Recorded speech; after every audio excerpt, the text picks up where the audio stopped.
welcome back to the reading of the poem of the Man God, written by Marie Valtorta, Volume 3, Chapter 329, Part 1. The Sons of Thunder, going towards Achzib with the shepherd Annas. 14th November 1945. Jesus is walking across a very mountainous region.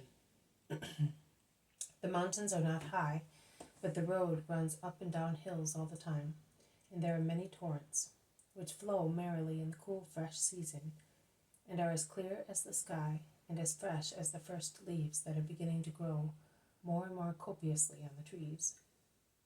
But although the season is so beautiful and cheerful as to comfort one's heart, Jesus' humor does not appear to be much relieved, and the apostles look even more worried than he is.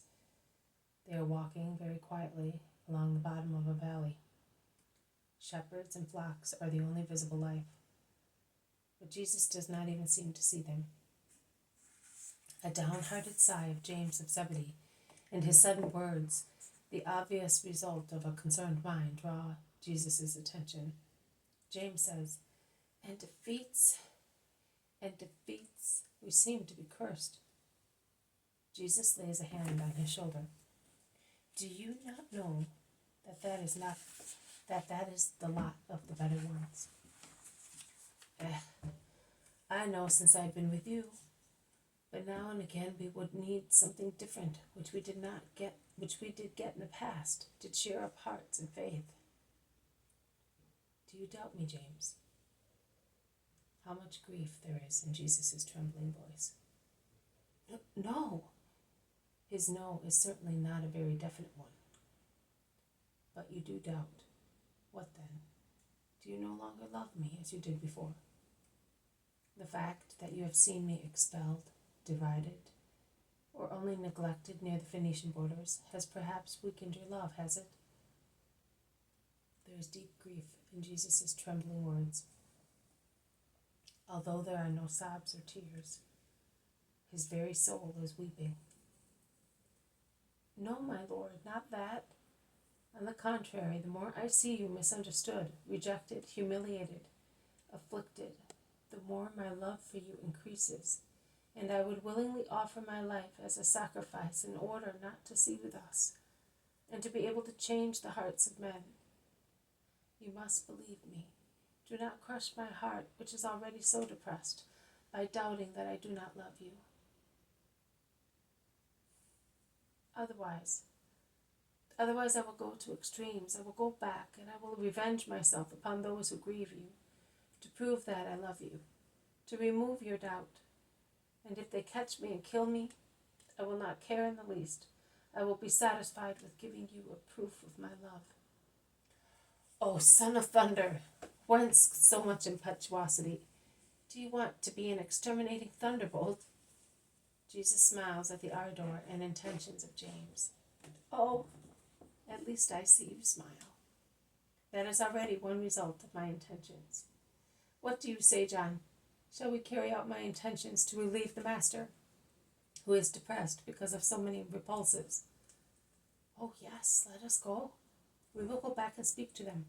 And if they still insult him, saying that he is king only by word, or is a laughingstock king, a penniless or a mad king, we will give them a good thrashing until they realize that the king has an army of faithful men who are not prepared to stand their mockery. Violence can be useful at times. Let's go, brother.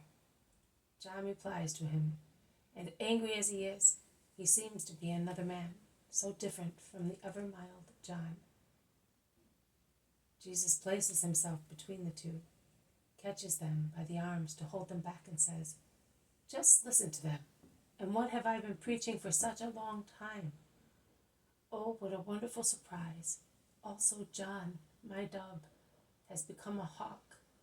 Look how ugly, gloomy, perturbed he looks, disfigured by hatred. Oh, shame. And you are surprised because some Phoenicians remain indifferent. Some Jews are resentful. Some Romans expelled me, while you are the first who have not understood anything after being with me for 2 years. And you have become gall because of the hatred in your hearts. And you cast my doctrine of love and forgiveness out of your hearts, and you reject it as if it were a foolish thing, and you welcome violence as a good ally. Oh, Holy Father, this is a defeat indeed.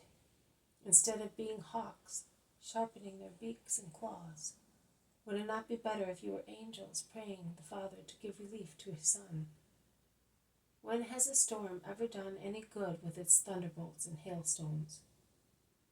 Well, in memory of this sin of yours against charity, in memory of the moment when I saw the animal man come to light on your faces, instead of the man-angel whom I always wished to see in you, I will call you the sons of thunder. Jesus is half serious while speaking to the two excited sons of Zebedee. But his reproach does not last long, because as soon as they repent, he clasps them both to his heart, his face shining with love, saying, "Never again I want to see you like that. And thank you for your love. And thank you for yours, my friend," he says, addressing Andrew, Matthew, and his two cousins. "Come here, that I may embrace you as well. Do you not know that if I had nothing else but the joy of doing the will of my Father and your love, I would always be happy, even if the whole world smacked me? I am sad, not about myself or about my defeats, as you call them, but because I feel sorry for the souls that reject life good. We are all happy now, are we not, you big babies? Come on then. Go to those shepherds who are milking the sheep and ask them to give you some milk in the name of God. Be not afraid," he says, seeing the desolate look of the apostles. "Obey with faith. You will get milk, not a thrashing, even if the man is a Phoenician." And the 6 go off while Jesus waits for them on the road. And the sad Jesus, whom no one wants, prays in the meantime. The apostles come back with a little pail of milk, and they say, "The man asks you to go over there. He wants to speak to you, but he cannot leave his unreliable goats to young shepherds." Jesus says, "Well, let us go there and eat their bread." And they go to the edge of the ditch where the goats are chewing precariously. This has been a reading from the poem of the Man God, written by Maria Valtorta, Volume 3, Chapter 329, Part 1, The Sons of Thunder, Going Towards Achzib, with the shepherd Annas. Thank you for listening. I will see you tomorrow. May God bless you, and may peace be with you.